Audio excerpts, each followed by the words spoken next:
La Guerra de los Mil Días fue un conflicto que comenzó el 17 de octubre de 1899. En ella se dio una sangrienta batalla entre los bandos del Partido Liberal y el Partido Nacional o Conservador, este último liderado por el presidente actual Manuel Antonio San Clemente. Este conflicto se caracterizó por ser llevado a cabo entre el ejército del gobierno y un grupo de guerrillas liberales de carácter anarquista. Uno de los principales antecedentes de esta guerra fue el hecho de que la Constitución de Río Negro pretendía crear un Estado central fuerte. Posteriormente, la Constitución de 1886 puso en marcha un trato con la Santa Sede, es decir, el Vaticano, para que la educación colombiana pasara a manos de la Iglesia Católica, siendo ellos quienes elegirían los libros, las asignaturas y los temas que las personas aprenderían, así como también los que no, y finalmente decidirían quiénes serían los profesores, algo que dejó a todos los maestros públicos liberales sin trabajo, ocasionando una ira que iría creciendo exponencialmente con el tiempo. Por otra parte, algunas de las más importantes causas de esta guerra fueron: primero, la inestabilidad política que se daba en el país desde hace algunos años, ya que había sentado las bases para un ambiente hostil y de guerra. Segundo, los constantes conflictos y desacuerdos entre el Partido Nacional y el Partido Liberal por el control del país y todo lo que aquello significaba. Tercero, el desorden económico jugó también un papel importante en el inicio de la guerra, pues cada quien buscaba su propio bienestar, pero se vieron obligados a realizar un conflicto armado para lograr ese propósito. Cuarto, la mediocre organización y la pobre administración del presidente Manuel Antonio San Clemente ayudó a detonar la guerra. De este modo, la guerra comienza finalmente con el asalto de Bucaramanga por parte de un poco organizado grupo de liberales, provocando así una respuesta por parte del gobierno central.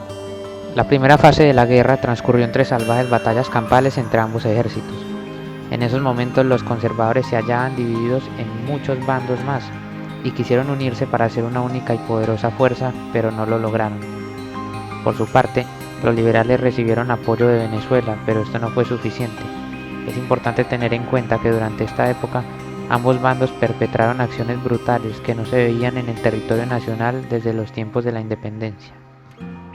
El 17 de octubre de 1899, el general Juan Francisco Gómez Pinzón declaró que estaba a favor de iniciar un conflicto armado y, por tanto, tomando por sorpresa al gobierno central, atacó la población del Socorro y se encaminó hacia San Gil, derrotando a las tropas del Ejército Nacional que se hallaban bajo el mando del capitán San Miguel.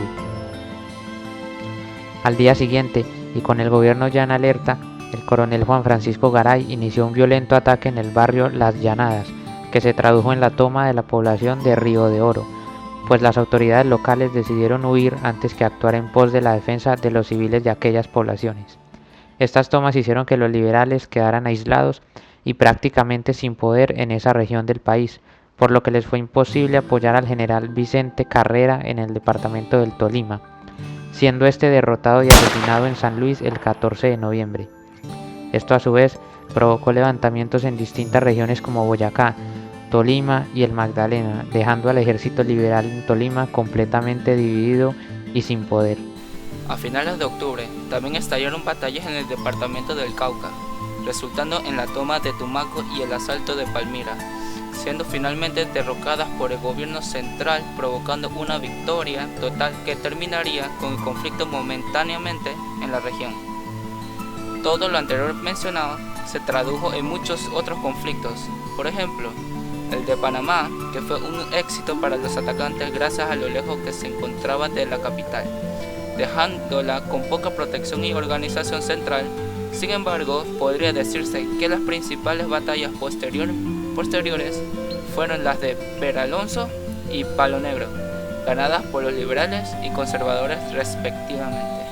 Tras muchísimos conflictos, desolación, inestabilidad, violencia y demás, Venezuela intentó intervenir para dar ayuda al Partido Liberal o Nacional, pero el Partido Conservador los tuvo de manera contundente. Esto provocó la carraplana moral, social y económica de Colombia, pues la guerra pasó de ser solo entre ejércitos de darse entre los mismos civiles que se enfrentaba en pos de ayudar a respectivos partidos políticos y al mismo tiempo buscando sobrevivir sobre los más débiles. En 1902 se determinó que la guerra ya no tenía sentido alguno, pues el poderío del bando ganador era ya demasiado grande.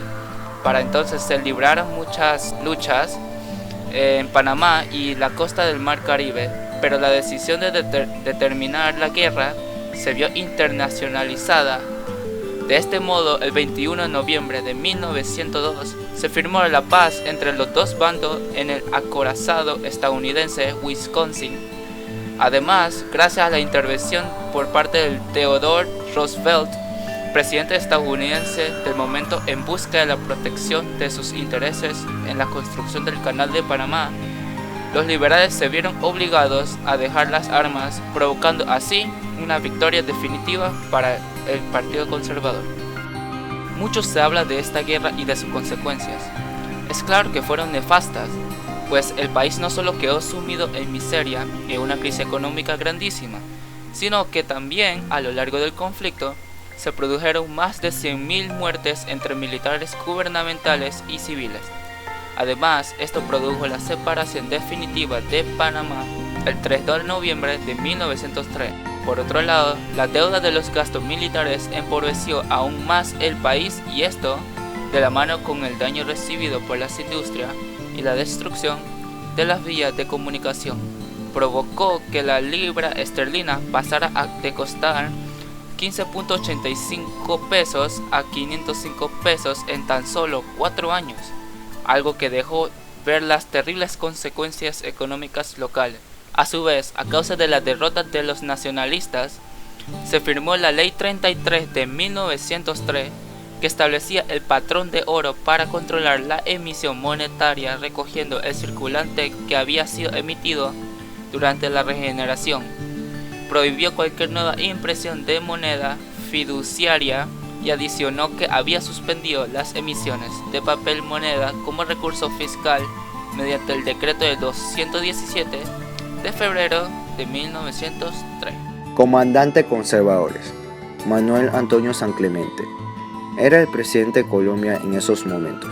Su mala administración y la pobre organización de su gobierno fueron factores clave para el inicio de la guerra. José Manuel Marroquín jugó el papel de vicepresidente de San Clemente entre 1898 y 1900, pasando luego a ser el mismísimo presidente entre el periodo de 1900 a 1904, siendo así el presidente a cargo al momento de la mayor parte de la guerra y al momento de la separación de Panamá. Próspero Pinzón. Pinzón se destacó durante finales del siglo XIX, colombiano como uno de los líderes militares más sobresalientes. Su primera experiencia de arma la tuvo en la guerra de 1875, cuando se incorporó en las guerrillas conservadoras que operaban en el norte de Boyacá. Fue así uno de los más importantes generales en la Guerra de los 1000 días. Pedro Nel Ospina participó activamente de la guerra como general de la República, y esto le sirvió para llegar rápidamente y para ser secretario del Estado Mayor el general Marceliano Vélez. Carlos Albán fue también uno de los más importantes comandantes frente al conservador durante la Guerra de los 1000 días. Posterior a la guerra, influenció diversos campos al inventar algunas cosas, como por ejemplo, los primeros dirigibles con propulsores eléctricos. Comandante de liberales.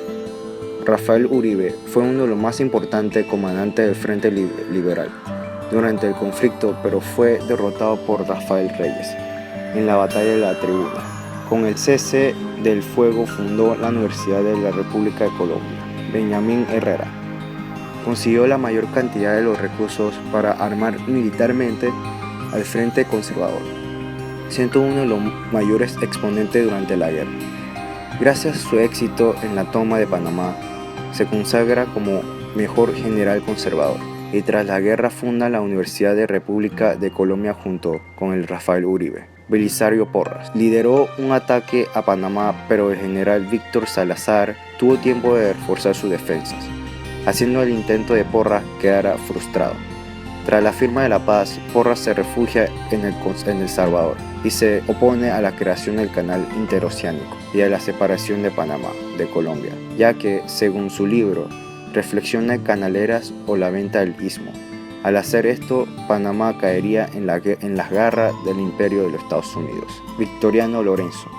Se le considera héroe nacional de la guerra y de Panamá, ya que veló por la seguridad de los ismeños, quienes eran sometidos a repetidas injusticias por parte de las autoridades conservadoras.